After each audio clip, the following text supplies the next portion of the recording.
Bird Speedmaster 102 5 printing unit. Ang issue nito is nagpo-fault itong main drive. Ngayon nung chinek natin during running mode, mapapansin nyo pag ni-running mode mo, medyo nag-i-slide na yung brake nga. Yung makina o may slide siya. Maraming pagmumulan yung ganitong error sa main drive motor, pero sa sitwasyon na to nagka-problema siya dito sa brake.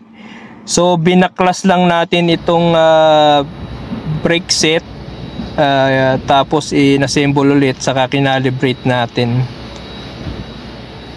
Pagkatapos nating palitan yung brake pad, kinalibrate natin ito at ibinalik sa makina. Yun lang mga master, maraming salamat sa panonood. Paki-follow, like and share na lang. Maraming salamat sa pagsuporta.